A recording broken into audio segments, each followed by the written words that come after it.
Hi friends, welcome to A1 technics. A1 technics में आप लोगों को स्वागत है।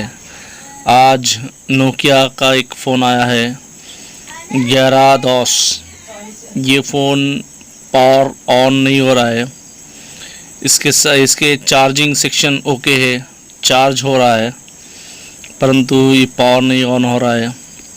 इसका पावर सेक्शन ख़राब है और पावर की के साथ जो कनेक्शन है वो ख़राब हो सकता है। देखते रहिए, हम लोग ये ठीक करेंगे।